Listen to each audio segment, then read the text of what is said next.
আসসালামু আলাইকুম বন্ধুরা, আপনারা সবাই কেমন আছেন? আশা করি আল্লাহর রহমতে সবাই ভালো আছেন।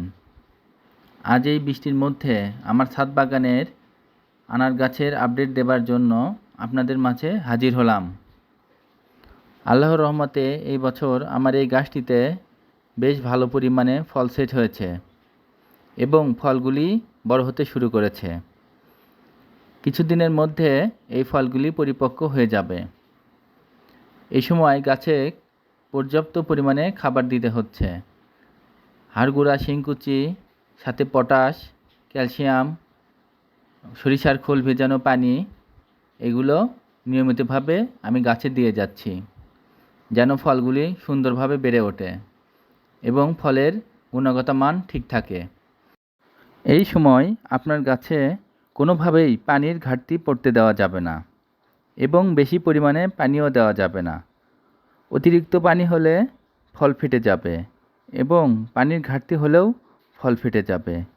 এই জন্য নিয়মিতভাবে অল্প পরিমাণ পানি গাছের গোড়াতে দিয়ে যাবেন যেন গাছের গোড়াটা স্বাভাবিকভাবে ভেজা থাকে, সেদিকে আপনাদের লক্ষ্য রাখতে হবে।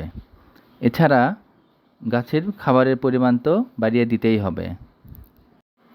গাছে ফলের পরিমাণ যদি বেশি হয়ে থাকে তাহলে তো খাবারের পরিমাণ অবশ্যই বৃদ্ধি করতে হবে। তাছাড়া ফল বড় হবে না, ফলগুলি ছোট ছোট হয়ে থাকবে, ফলের পুষ্টির অভাব হবে এবং আপনার ফলের গুণগত মান ঠিক থাকবে না। এই আগস্ট মাসে আবার গাছে নতুন করে ফুল আসা শুরু করেছে। এই ফল থাকা অবস্থাতেই নতুন করে ফল সেট হবে। এখন যে ফুল থেকে ফল সেট হবে সেই ফলগুলো শীতের মধ্যে পরিপক্ক হবে। আপনারা যদি আনারগুলো খুব ভালো করে লক্ষ্য করেন তাহলে দেখতে পারবেন যে আনারের কালারগুলি খুবই সুন্দর। এর কারণ হচ্ছে আমি নিয়মিতভাবে ছত্রাকনাশক স্প্রে করেছি, যার কারণে বৃষ্টির মধ্যেও আনারে তেমন কোনো দাগ আসছে না এবং ফলগুলির রঙও সুন্দর হচ্ছে।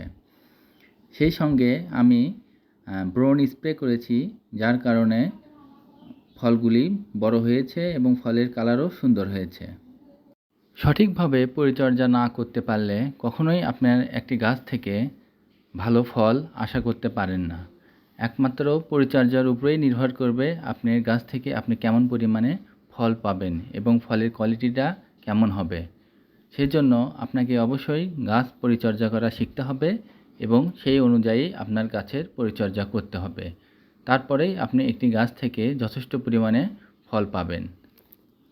ছাদ বাগানের যতগুলি গাছ রয়েছে এর মধ্যে আনার গাছের পরিচর্যাটা সবচেয়ে সহজ, কারণ এই গাছে তেমন কোনো পোকামাকড়ের প্রবণতা নেই। এই জন্য আপনারা অন্তত আনার গাছ লাগান এবং আনার গাছের পরিচর্যা শিখুন এবং কোয়ালিটি সম্পূর্ণ আনার সেই গাছ থেকে উৎপাদন করে নিজে খান, নিজের পরিবারকে খাওয়ান। আল্লাহ হাফেজ।